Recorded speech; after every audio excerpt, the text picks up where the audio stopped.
Good evening, ladies and gentlemen. Welcome back to the Lewis Basketball Network, man. Make sure to subscribe to the channel. Make sure to like the video. Make sure to share the video, your man. Instagram post, As you already know, once again, I'm already back with another banger with yet another video. I know I was already talking right before the, the video playing. So former NBA player Royce White is going to sound off. This is from Fanatics View, so I'm doing a video reaction on Fanatics View. So shout out to Fanatics View. And you're just gonna get my thoughts on pretty much. I'm gonna stop at every point in the video. I'm just gonna chime in terms of what Roy's reaction is when he sounds off on LeBron James, the NBPA, talking about Adam Silver and the issue with mental health awareness. Once again, ladies and gentlemen, grab some snacks, and you already know the deal. Enjoy. How strategies and policies you've been implementing. Right. I'm wondering what you think might be transferable to the NBA, and also if you could just kind of document what's been going on. I mean, are you really ready for? Like, I don't know if you. I want the heat. I don't know if you really want this. I want it. Like what? Oh, I'm ready, and I'm pretty sure all my subs are ready. So go ahead, lay it on us. Pause. What were you expecting? All right, you got time? We don't have to smoke. All right, I'm gonna go off then. Okay, number one, the mental health policy that we put in place for the Big Three was simple. It was common sense, and First team common sense. Shout out to Captain Stacks Jackson. it's gonna be effective simply because the leadership of the Big Three doesn't have their head up their ass. It's the bottom line, and it's really a policy that would easily be implementable. It would be easily implemented in the NBA. I mean, if you go and read it, there's nothing in it that says anything other than what we already know. And so the problem that the NBA is having fundamentally with the mental health issue is that, number one, the leadership there, be it the owners or some of the people in the front office, see every issue on the table as a power struggle between them and the players.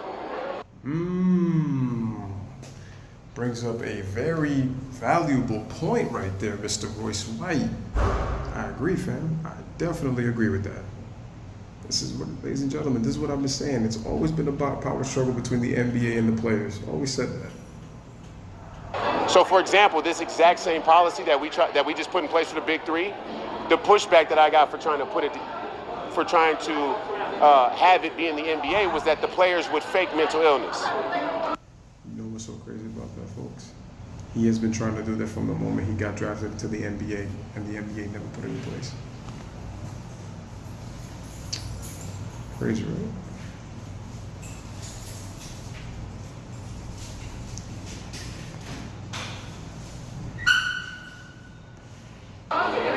I see your face right there. It's like, what an egregious thing to say, and it absolutely is. It's a foul thing to say. It's a very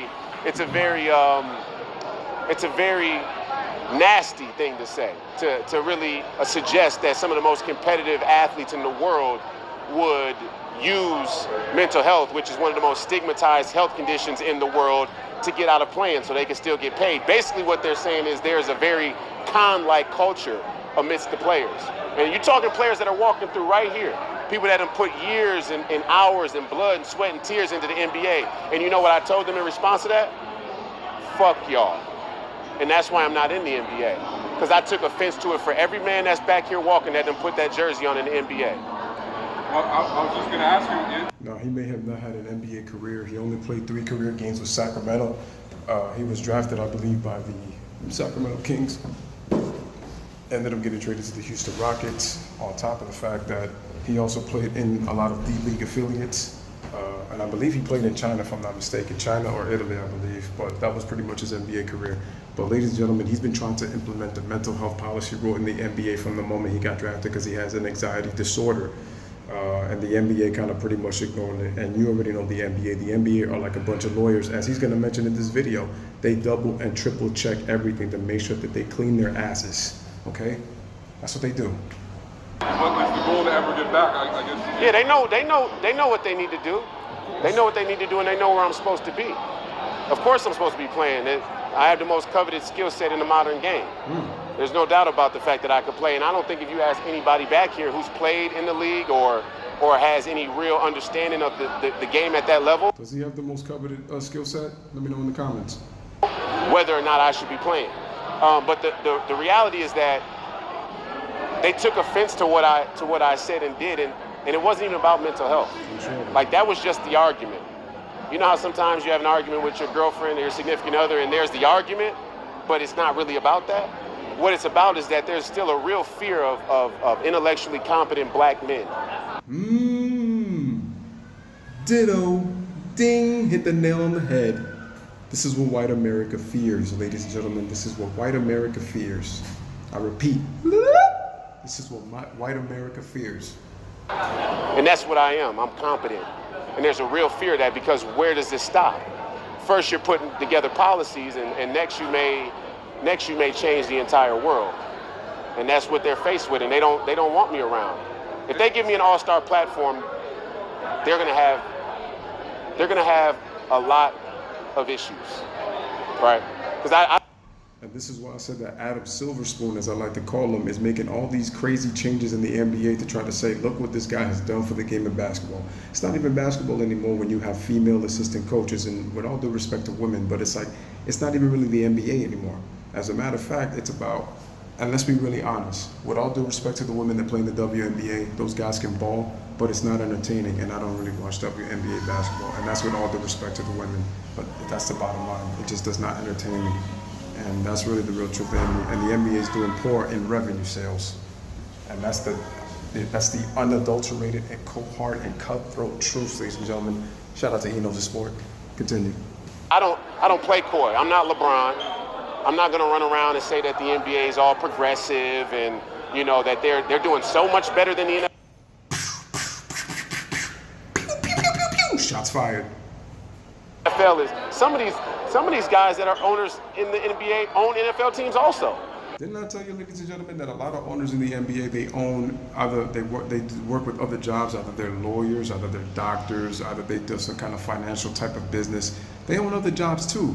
And like I said, NBA players, NBA owners, and NBA GMs and all that stuff, I'm pretty sure a lot of guys know each other from guys in the NFL. And besides, some of these owners own other teams in other sports.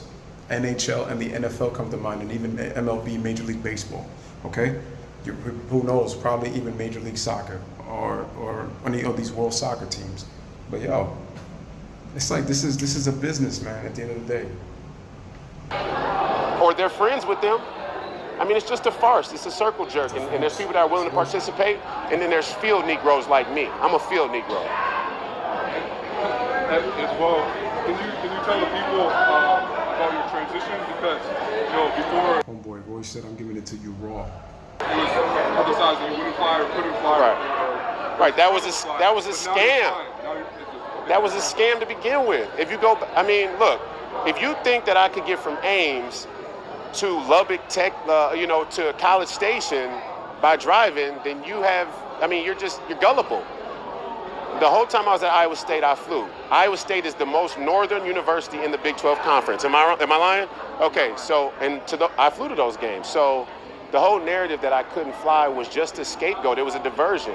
It was a diversion for the fans to go, see, there's the kid. Funny how Wikipedia says that he has this fear of flying, man, but he's saying it's a scapegoat. So who the hell is lying over here, and who's telling the truth? Let me know in the comments. That can't fly, so that they didn't have to put the policy in place that we just put in place. Because there was a rumor saying that the Houston Rockets saying it was best for him not to fly, and I find that very, very funny. I think they didn't want him to come on the trip just because of this controversy to follow. It's like Jerry Angelo said with Carmelo Anthony. He didn't want to do it a distraction, and I think what he was doing with the mental health thing was a distraction. Place in this league. What went wrong? To revisit history, what do you think went wrong in that first year? What went wrong was they underestimated me, and they were arrogant. The reality is, remember, man, a lot of these guys in these sports industries love a lot of yes men. So when they see that a guy is intellectual and has his own mind, that's when they, again, try to eliminate you, because it's like, again, once you have your own mind, once you speak out, again, I told you, this is what people fear. They need people to put in their place so that they're the ones who, at the end of the day, have all that power. is like when they saw me in the way that I talk and the way that I carry myself, their first response was, there's no way that this young man has the right to be talking the way that he is. But when they went back and checked their own policies, when they went back and checked their own work, and mind you now, these guys are lawyers. You understand that, right? The people who run the NBA are only lawyers. So the fact that they would write a document up that had no mention of mental health in it, and I had to be the one to point that out, isn't on accident. They played like it was on accident, like it was an oversight. But do you really believe that David Stern and Adam Silver are incompetent attorneys enough to overlook mental health? Do you believe that? Does anybody here believe? I don't believe so, because they're smart enough to market the NBA. So why would I think that they're incompetent enough to not see about what Royce is talking about here? This is what I'm telling you, man. These guys try to play you for a fool, man. This is what they do. That those two attorneys overlooked that topic? That's why I asked you, does the NBA really have player power? Because it only happens in free agency. But once again, once you sign that dotted line, ladies and gentlemen, you sign a legal document paper for that organization. So once again, you go from a free man to a slave as soon as you sign that deal.